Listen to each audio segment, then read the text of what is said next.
Last night was the night of complete darkness, that they call it as Amavasya. And just now only the first phase of the moon has started.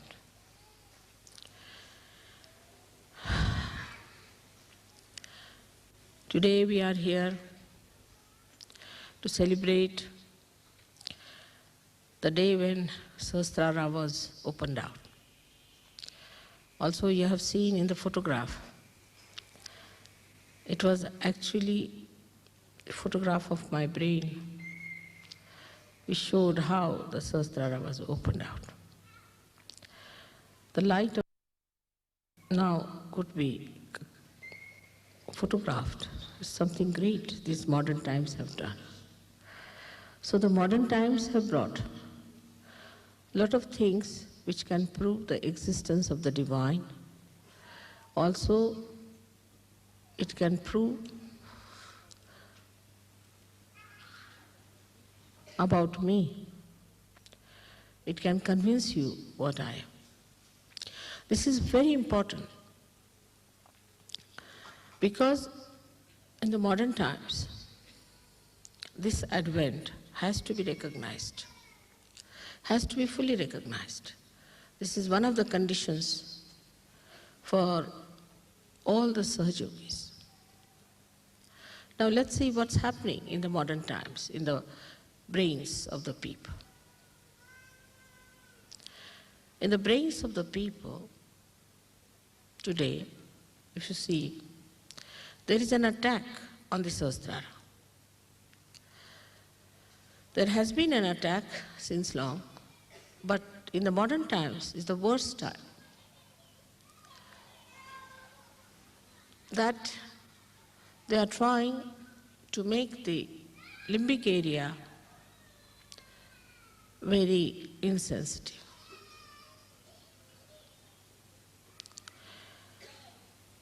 Very depressive novels, very depressive thoughts,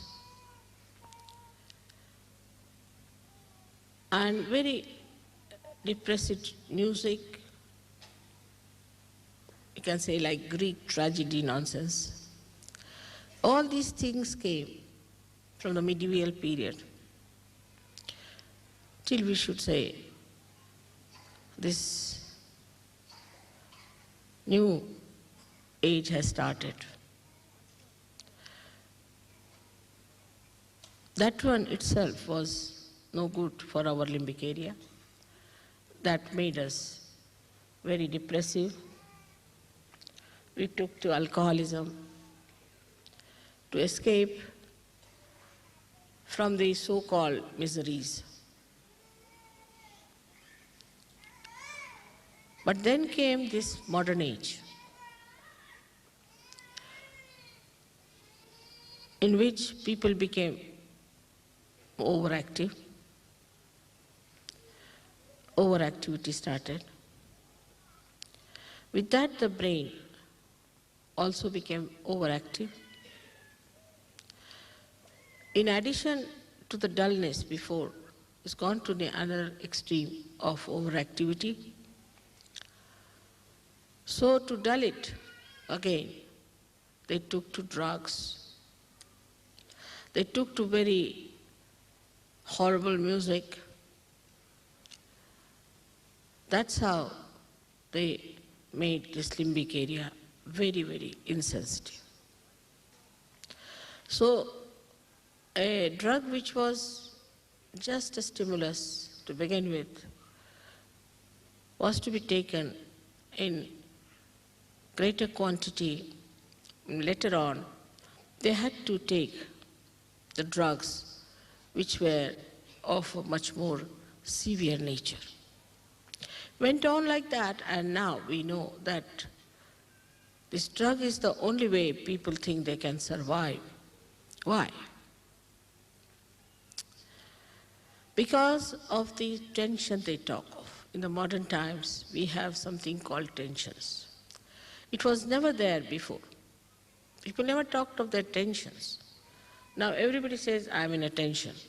You give me attention. What is this tension? It's because of my advent. The limbic area wants to know about me. And the Kundalini also, as Sahaja Yoga is increasing, is trying to rise in people. Because you become the channels. Wherever you go, you generate vibrations, and these vibrations give a challenge to the Kundalini or a message. And in various people it rises. It may not rise up to the Sahasrara, or it may even rise up to Sahasrara, but it falls back because there's no recognition. So every time they do something, this Kundalini comes up and gives them a pressure because their Sahasrara is not open. It's a closed door. Because of the closed door, this gives them a kind of a pressure in the head, which they don't understand, and they call it as tension. Actually, the Kundalini is trying to push it out self, but it cannot. And those also who get their realization, if they do not make their Sahasrara all right, they go on getting into tensions. So, though Sahasrara has been opened out so many years back, still we have some things to be done, is to clear out our Sahasrara first of all. So first is the breaking of the Sahasrara. Then, one, it opened out, the Brahmarandra opened out. Then we started feeling the grace, and it moved onto our Ida and Pingala, the grace, not the Kundalini. And the grace, which is Chaitanya all round, swooped down our left and right side, by which our chakras opened more, and more threads of the Kundalini started piercing through. So I always tell Sahaja Yogis that it's important that you must meditate. If your Sahasrara is all right, all your chakras will be all right. Because as you know that the pithas, or the controlling centers of all these chakras, are in the brain, around the limbic area. So if your Sahasrara is clear, everything works out in a very different way. How to keep the Sahasrara all right is the big problem always people ask me. You know that I reside in the Sahasrara. I've incarnated on the lotus of 1,000 petals. That's why I could break it also. As I am today, as you see me, of course, they say Sahasrare Mahamaya. So this is the illusion which is all the time there for you, which is very elusive. It had to be that way because you could not have faced me otherwise, with all the lights coming out of me, or the way you saw yesterday, Sahasrara, some sort of a abstract colors thrown on all sides and the lights thrown outside. Please don't take photograph when I'm speaking, all right? You can take later on. There's no hurry about it. Just pay attention to my lecture. Please pay attention. It's important. It is to be told beforehand that nobody should take photographs during puja. because it is a very intense thing, one has to work it out. Please pay attention. Even if you don't understand, it has effect on you. So I would request you to pay full attention to me when I'm talking. It works better. Now this Sahasrara is to be looked after by you. It's the temple of your mother. When you say you put me in the heart, actually you put me in the Sahasrara. Because, as you know, the Brahmarandra here is the fontanelle bone area, has got the Pitha, the center, which controls the heart, which is the seat of the Sadashiva, or you can say of Shiva. So when you put me in the heart, actually you put me there. So to raise it from heart to there, or to bring it from there to the heart, is the problem of two types of people.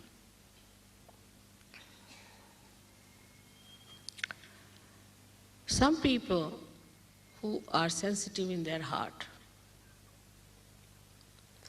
I would say in Europe we can say Italians are very sensitive on their heart. The first thing they do, as soon as they see me, they put their hands to their heart.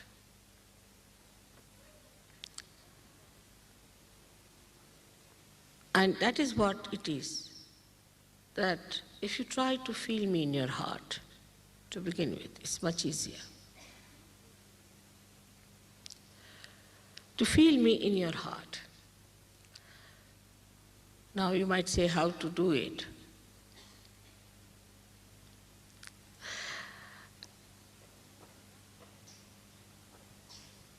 You have to love me as I love you. You have to love each one of yourself, because you are all within me. And you cannot teach someone how to love. Love is within. And love manifests if just you open your heart.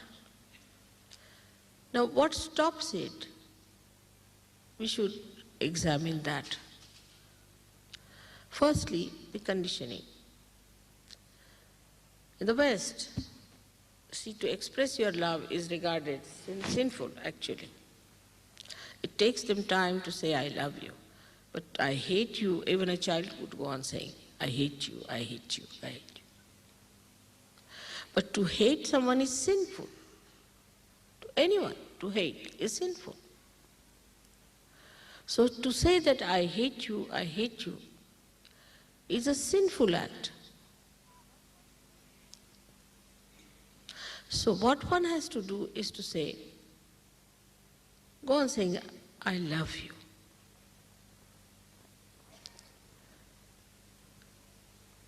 After all, you must love a person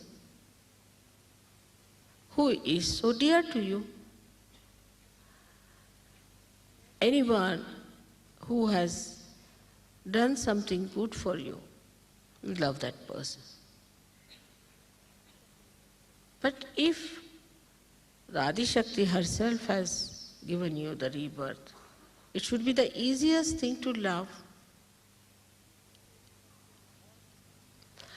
And if she says that they are all within my body, so it should be even easier to love each other. So the whole cleansing of the Sahasrara is done through this love. This love which is not conditioned, which is not inhibited, which doesn't want any respite, or doesn't want any return, nirvaj. But the conditionings are too much. First, the problem of conditioning comes to you. When you think that this condition makes me hate someone, or I cannot love someone because this is the condition. But actually, the conditioning itself is so absurd if you see it one by one. To make it simple, I would like you to understand the conditioning part, where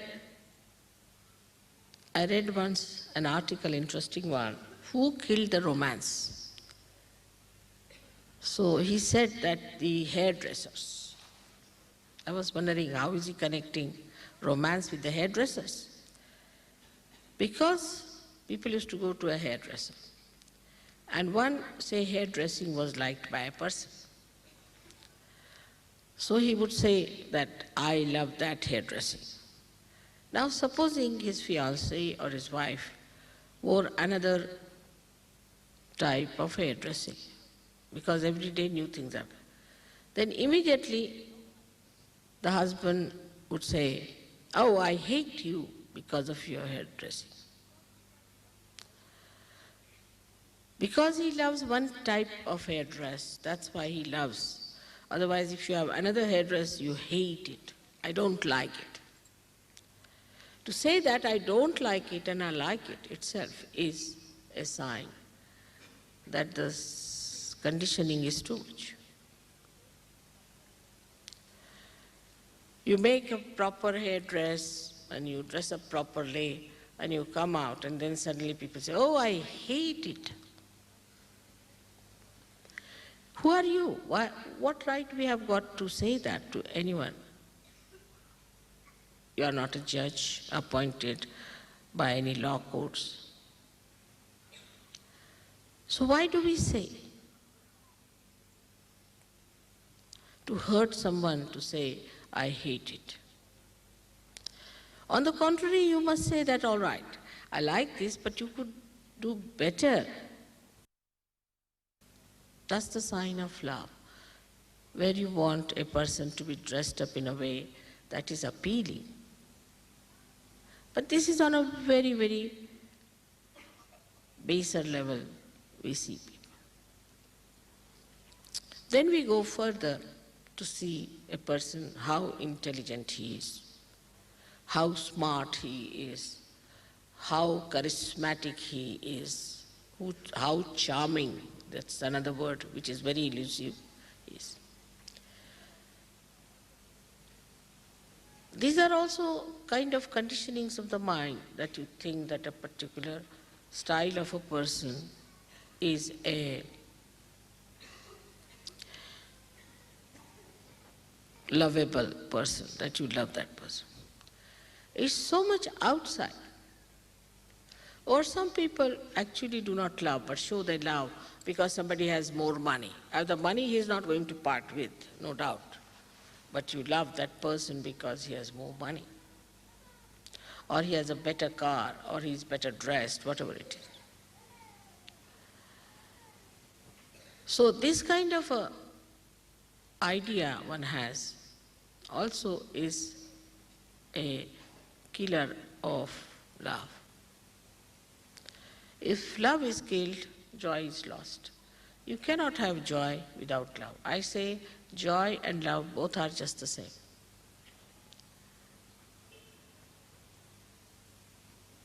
Then it gets even subtler and subtler and subtler. Then we start, say, loving our own children. That's very common. I mean, of course, also some people don't even love their children. I mean, there are all kinds. See. But then they go on, this is my child, this is my child, this is my child.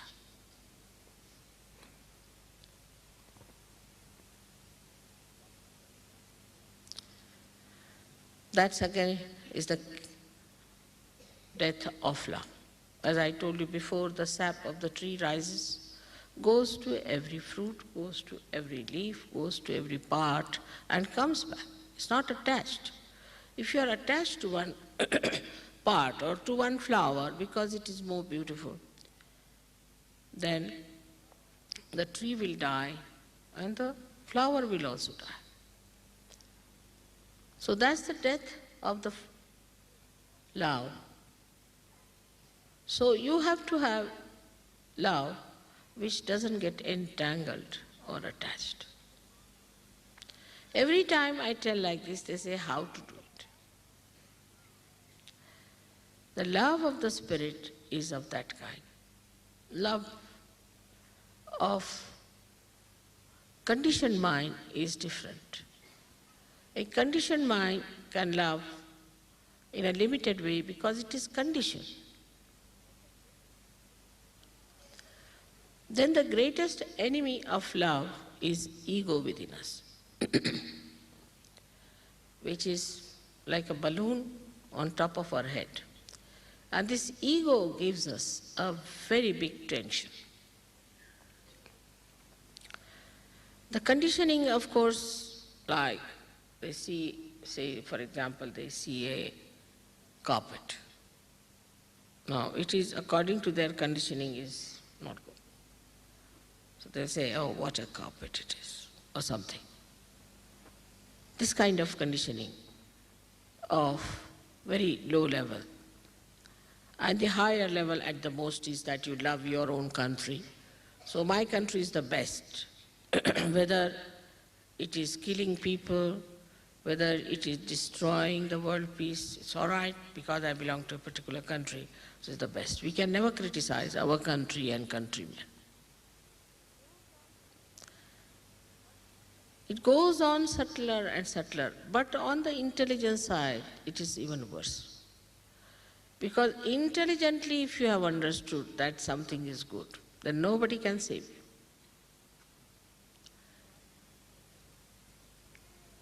Because through your brain, you have understood. Actually, it is very surprising. I was reading the book written by Rabindranath Tagore, and an Englishman had given a very beautiful preface to that, an introduction. And he said that the creativity is killed in the West. So he asked a gentleman who was an Indian critic, he said, don't you criticize your poets? You don't have people who are critics? Yes, we have. They criticize. So what do they criticize? Oh, they can criticize that this time there was no rain, so we had problems and things. He said, no. We are thinking about the poet. Do they criticize the poet? Do they criticize an artist? So say, is it meant for criticism? It is created. Whatever he felt is created, but supposing he has put something very vulgar, then of course we don't like it. But if it is created by a beautiful mind, has to be beautiful, then you don't criticize. He says, no, because we cannot create like that. So what business have we got to create?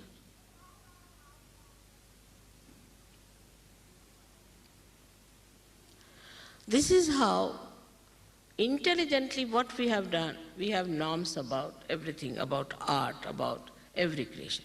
We don't like this carpet. Why? Because it doesn't appeal to our intellectual understanding of the norms we have reached. And in that frame, it doesn't fit in, so we don't like it. Can you even create 1 inch of that? So this ego gives you an unauthorized action. It is unauthorized, anadhikarchishta, unauthorized. You have no authority to criticize.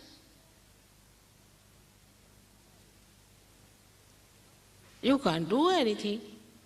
So why should you criticize? Better appreciate and see for yourself that you are not in authority, you are not worthy of it to criticize. If you are not worthy of it, why should you criticize anything? But otherwise, also you must know you are a slave of your ego. Whatever your ego dictates and your intelligence, so-called intelligence, brings you to a point, to some norm. And then it becomes a collective ego of a particular community, of a particular country, of a particular ideologies. It's collective. So then they say, oh, we think this is no art. That is the reason we cannot have masters anymore in art. We can't have Rembrandt, we can't. Poor Rembrandt must have himself suffered a lot. You know, Gauguin suffered a lot. All these artists suffered a lot. Even Michelangelo suffered a lot. Not only monetarily, but otherwise. Criticize. So I think people have given up. I met an artist who had done lots of artwork. I said, why don't you show me? He said, no, I don't want to show, it's created for myself. I said, I would like to see. I saw it was beautiful, very beautiful. I said, why don't you show? He said, no use, people will just criticize. I do it for my own pleasure. They'll just spoil the whole joy of my creation.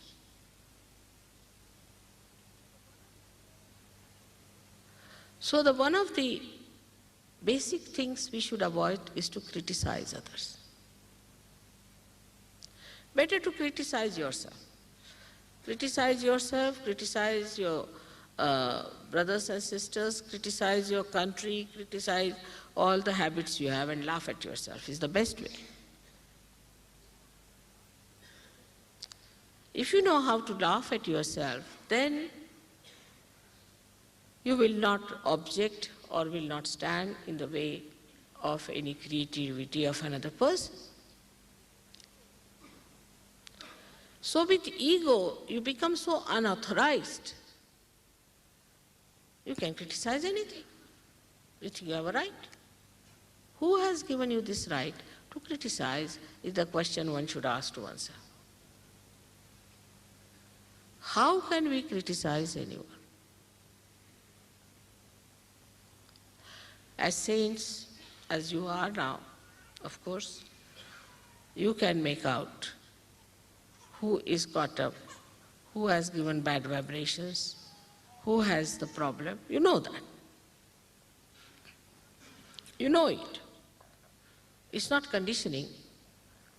It's not just you are doing because there's some ego, but you are feeling it on your fingertips. It's an actual feeling within you. It's the bodha by which you know. Then what should you do?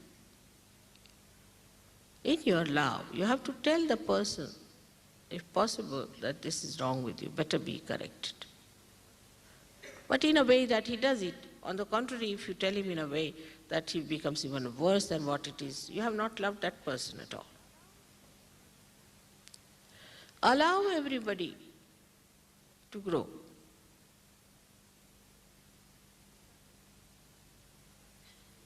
There are many people in Sahaja Yoga who are very, very good, excellent, no doubt. But also there are some people whom we can call as very difficult, very. There's sort of a crack in their head or something. That part is missing sometimes. Some screws are loose, I think. Sometimes they behave like clowns. We have known some people, just can't help them.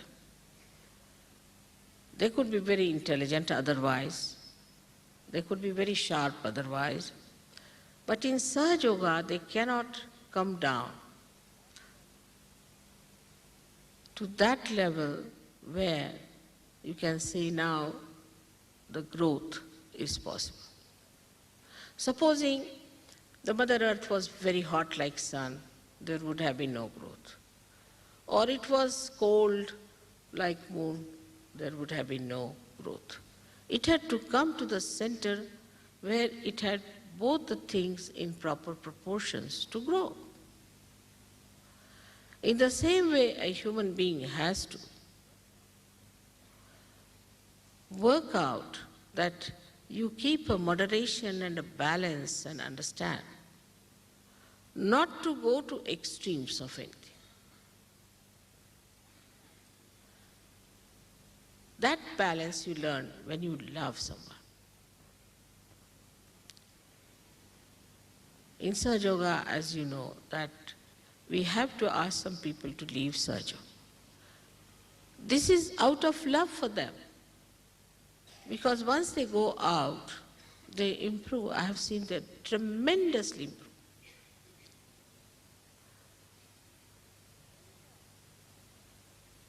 But when they are inside the Sahaja Yoga community, they become a nuisance, and they want to be more nuisance because their ego plays the part, maybe the conditioning plays the part, whatever it is. They want to be a nuisance. So we have to ask them that please now depart for a while. Now if that nuisance value is lost in a person, then he has to be straightforward. He cannot be any more a nuisance. And logically, it can appeal to a person if you tell that person that this is the reason why we want you to be out.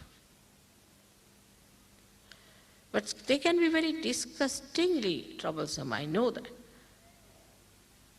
But you have to show complete patience and complete understanding, and you must talk like a person who loves.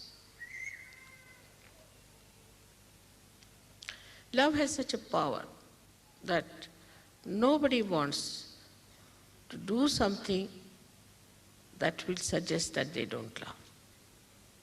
Very powerful thing it is.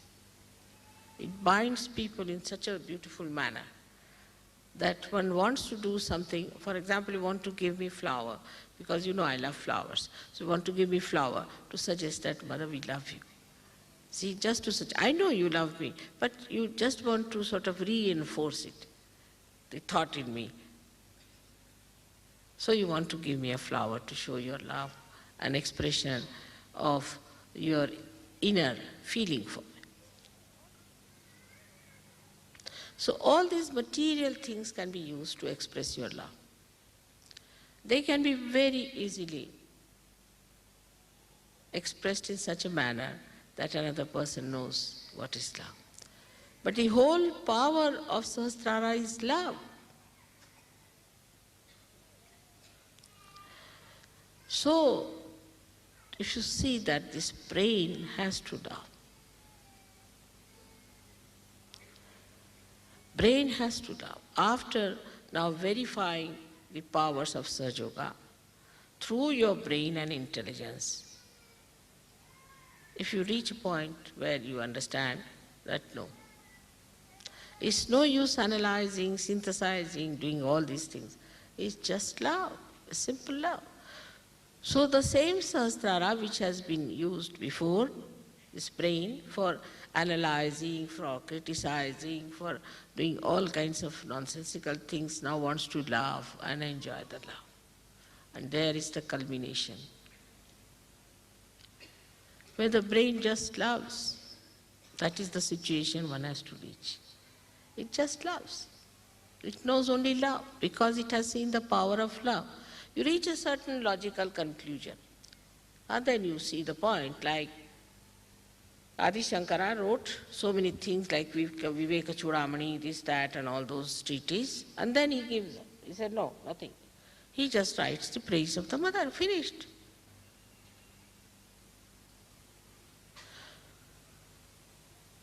So once you reach that point, we can say now you are in nirvikalpa, because there is no vikalpa, there is no doubt in your head. Because you love. In love you don't doubt, no question. Only when you think you doubt, but when you love you don't doubt. You just love because you enjoy love. And that's why love is joy and joy is love. So after so many days, the Sahasrara has been opened out. We have to open out our Sahasrara again through our meditative processes, through understanding ourselves and others. Maybe logically reaching that point. There's no way out now. We have reached to the end of it now. The whole logic has ended up now. Jump in the ocean of love. Finished. Once you jump in the ocean of love, there's nothing to be done, just to be enjoyed. Every wave of it, every hue of it, every touch of it. That is what one has to learn by reasoning that Sahaja Yoga is nothing but is love. May God bless you.